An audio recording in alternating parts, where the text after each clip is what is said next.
El tema que vamos a desarrollar a continuación es el de la actividad de policía dentro de las formas de actividad administrativa, concretamente la autorización administrativa previa y otras técnicas autorizatorias tras la Directiva 123/2006/CE de servicios, la Policía de Seguridad Pública, la actividad de fomento y sus técnicas.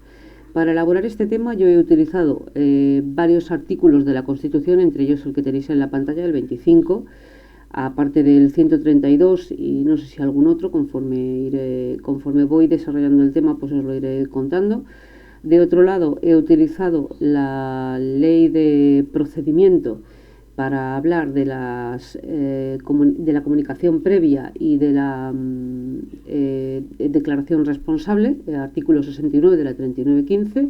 De otro lado, la ley de patrimonio para hablar de las autorizaciones administrativas o incluso las concesiones.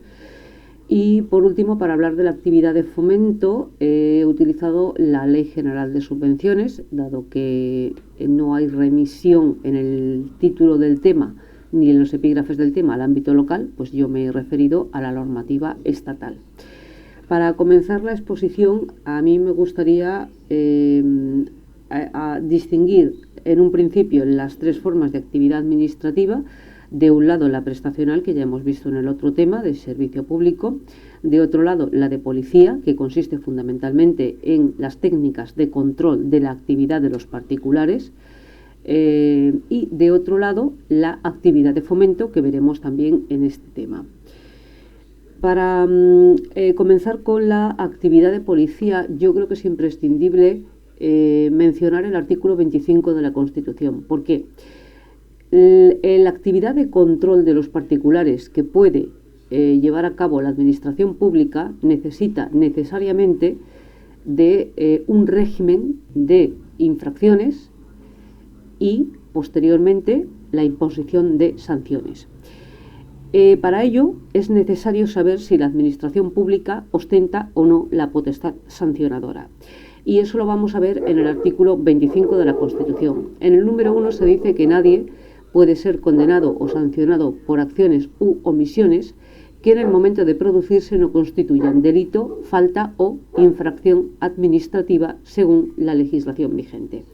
En este primer epígrafe del apartado 25 se están consagrando dos principios fundamentales básicos: el principio de legalidad y el principio de tipicidad. Y sobre todo el 25.3, que nos habla de que la Administración Civil no podrá imponer sanciones que directa o subsidiariamente impliquen privación de libertad. Aquí, a sensu contrario, lo que nos está diciendo es que si la Administración Civil no podrá imponer sanciones que impliquen privación de libertad, es que ostenta la potestad de imponer sanciones que no pueden ser de privación de libertad. He aquí el fundamento constitucional básico de la potestad sancionadora de la administración pública, donde encuentra su fundamento la actividad de policía de la administración pública. ¿Cómo se lleva a cabo la actividad de policía, que no de seguridad ciudadana, que eso lo veremos en otro epígrafe, sino la de control de la actividad de los particulares? Fundamentalmente mediante tres instrumentos. Primero, las leyes y reglamentos. En segundo lugar, las autorizaciones y las concesiones. Y en tercer lugar, la declaración responsable y la comunicación previa, que viene a sustituir a al régimen que había antes de la Directiva 123/2006. Para ello, en el primero de los instrumentos, leyes y reglamentos, dentro de la Constitución, respecto del procedimiento de elaboración de leyes y reglamentos, en la Constitución pues lo tenemos en el artículo 81, nos dice que son leyes orgánicas las relativas al desarrollo de los derechos fundamentales, las libertades públicas, las que aprueben estatutos de autonomía, régimen electoral general y demás previstas en la Constitución.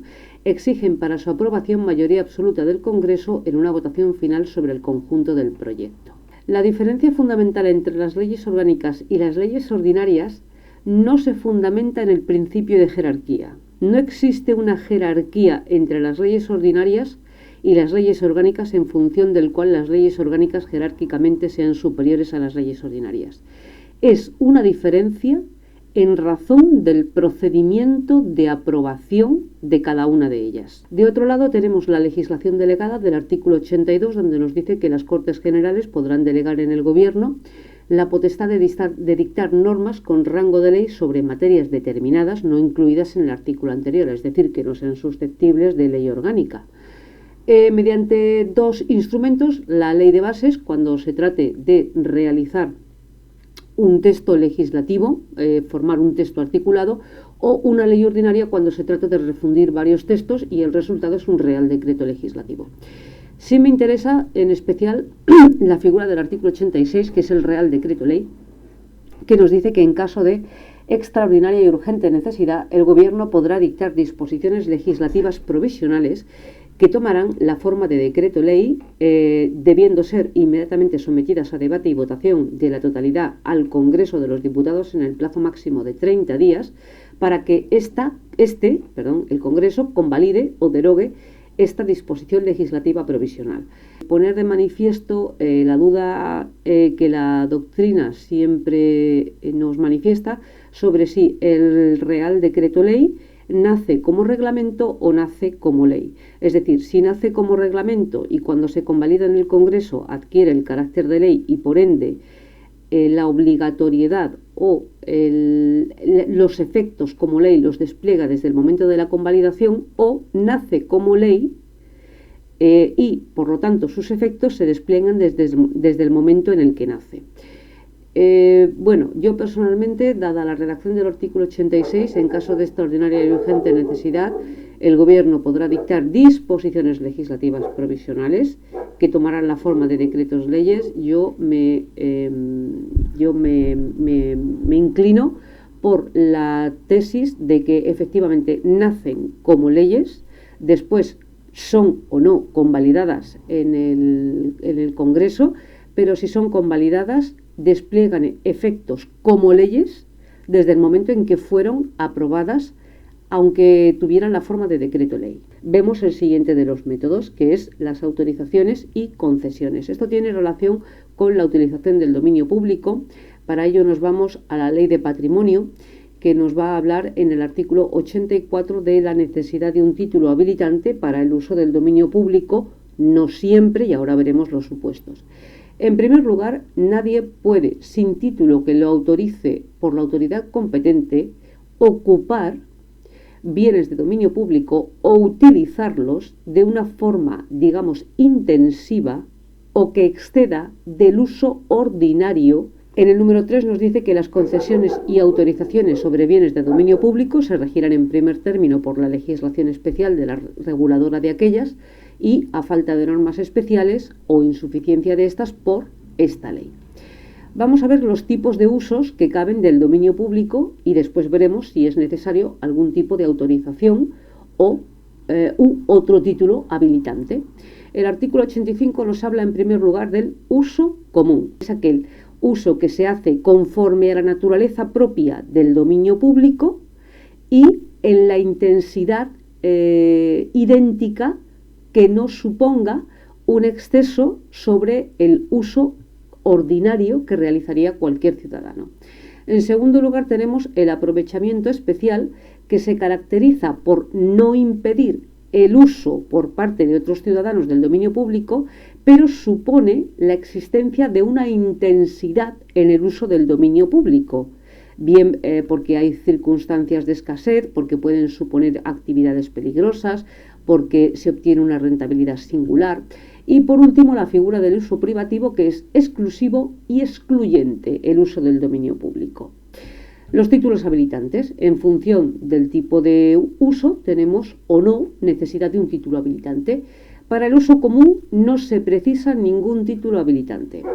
Para el aprovechamiento especial tenemos dos variables. Primero, que la ocupación se efectúe con instalaciones desmontables y sean inferiores a 4 años. En este caso, la figura que nos permite este uso es el de la autorización, pero si la ocupación, aunque sea con instalaciones desmontables, va a ser superior a 4 años, ya es necesaria la figura de la concesión.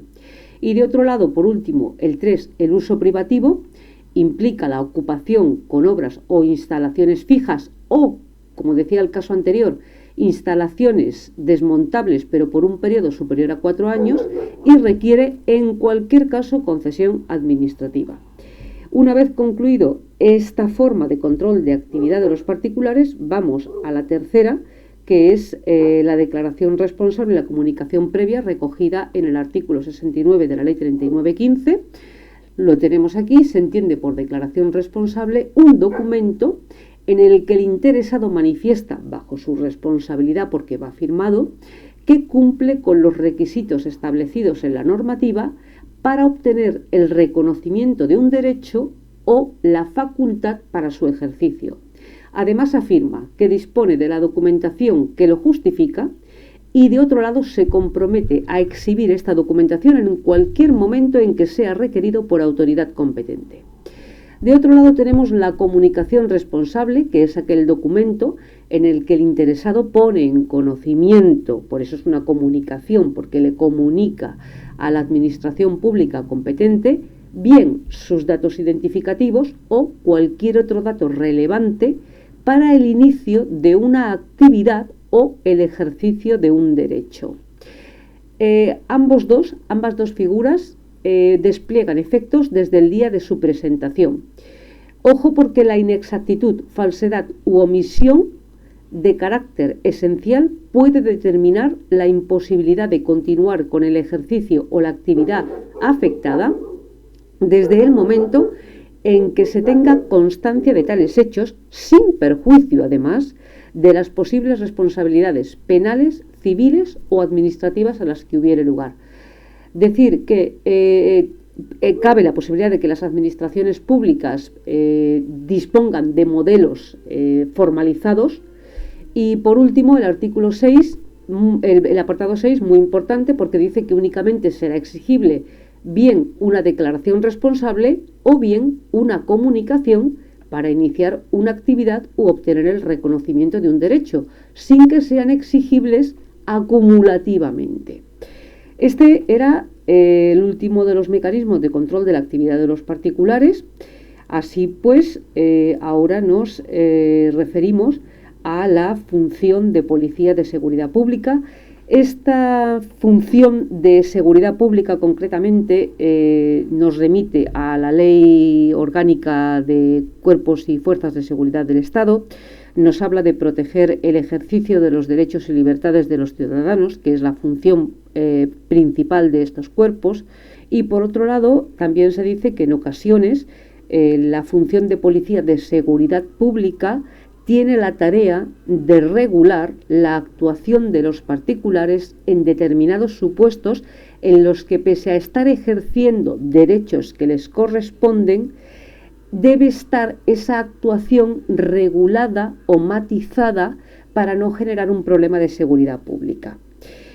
Sin más, pasamos ya a la actividad de fomento, que es el último de los epígrafes. Me gustaría comenzar con una noción teórica de García de Enterría, el gran García de Enterría. La noción fundamental que Enterría destaca de la actividad de fomento es el incentivo. El incentivo a la persona física o jurídica para que realice una actividad que en principio, o preste un servicio que en principio debería prestar la administración pública o los entes del sector público. Pero de alguna manera se fomenta que lo haga los sujetos particulares. Los tipos de actividad de fomento, en principio, Enterría nos distingue tres: los honoríficos, aquellos que corresponden a la imposición de medallas, la imposición de títulos, que además llevan aparejado generalmente algún tipo de prestación económica, pero no siempre. Las jurídicas, que consisten fundamentalmente en beneficios o exenciones o deducciones fiscales o tributarias. Y por último, las económicas, que fundamentalmente, pero no exclusivamente, se instrumentalizan a través de las subvenciones, reguladas en el ámbito estatal a través de la Ley General de Subvenciones y el Reglamento General de Subvenciones. Nos vamos ya directamente a la Ley General de Subvenciones para ver el concepto de subvención, que es toda disposición dineraria realizada por cualquiera de los sujetos del artículo 3, ahora veremos cuáles son los sujetos del artículo 3, a favor de persona pública o privada, siempre y cuando se cumplan los siguientes requisitos: que esta disposición dineraria se realice sin una contraprestación directa, que se sujete al cumplimiento de un determinado objetivo u objetivo determinado. Me refiero a que tiene que ser un objetivo específico, tiene que haber un objetivo y además debe ser específico, y por último, que ese objetivo, que además debe ser específico, lleve consigo el fomento o conlleve el fomento de una actividad de utilidad pública o interés. ¿Quiénes son los sujetos que pueden realizar estas disposiciones de carácter dinerario? En primer lugar, habla de las administraciones públicas de carácter territorial, pero después se dice que deberán asimismo ajustarse a esta ley las subvenciones otorgadas por los organismos y demás entidades de derecho público con personalidad jurídica propia, vinculadas o dependientes, de lo que obtenemos la conclusión que estos organismos y demás entidades de derecho público con personalidad jurídica propia, vinculadas o dependientes, solo las vinculadas o dependientes también pueden conceder subvenciones. A partir de aquí, a mí me gustaría ir al artículo 8, porque no se puede ver la Ley General de Subvenciones enteras ni de lejos, pero el artículo 8 me parece muy importante, sobre todo en el apartado 1, cuando nos habla del Plan Estratégico de Subvenciones. Los órganos de las administraciones públicas o cualesquiera entes que propongan el establecimiento de subvenciones, con carácter previo, deberán, y es imperativo, concretar en un plan estratégico de subvenciones los objetivos y efectos que se pretenden con su aplicación, el plazo necesario para su consecución, los costes previsibles, su fuente de financiación y supeditado todo ello, en cualquier caso, al cumplimiento de los objetivos de estabilidad presupuestaria. Dentro del tema de la actividad de fomento, también me gustaría en la Ley General de Subvenciones ver el artículo 22, porque nos habla de los procedimientos de concesión. Someramente vemos que el procedimiento ordinario se tramitará en régimen de concurrencia competitiva, que consiste en la presentación de solicitudes a fin de establecer una prelación entre las mismas de acuerdo con los criterios que están recogidos en la base reguladora de la convocatoria, y adjudicar a quien presente la oferta, iba a decir económicamente más ventajosa porque estaba con los contratos en la cabeza, pero no, quien haya obtenido mayor valoración en la aplicación de los citados criterios. De otro lado, cabe la concesión directa. ¿En qué supuestos? Cuando estén previstas nominativamente en los presupuestos de la administración territorial de la que se trate o de la entidad de que se trate, en aquellos otros casos en los que el otorgamiento o la cuantía venga impuesto por una norma de rango legal. Y el C nos dice que con carácter excepcional, que se ha convertido en carácter general, aquellas otras subvenciones en que se acrediten razones de interés público u otras debidamente justificadas que dificulten su convocatoria pública. Bueno, yo ahí lo dejo. Me gustaría también destacar de la Ley de Subvenciones el artículo 30. Estoy intentando tocar puntos específicos y concretos de la Ley General de Subvenciones porque no se puede ver entera, ni es el tema ni es el lugar, que habla sobre la justificación de las subvenciones públicas. La justificación de la concesión se documentará fundamentalmente a través de un instrumento que es la cuenta justificativa, generalmente, que acredita el gasto. Esta rendición de la cuenta justificativa es un acto obligatorio. El artículo 44 nos habla del objeto y competencia para el ejercicio del control financiero de las subvenciones, decir que el control financiero se ejercerá respecto de los beneficiarios y en su caso de las entidades colaboradoras, y tendrá como objeto verificar, primero, que la obtención de la subvención se ha realizado correctamente y no se ha infringido el ordenamiento jurídico en el procedimiento de concesión. De otro lado, que se ha cumplido por parte del beneficiario el objeto que el fin o la finalidad o el objeto que declaró en su solicitud de la subvención.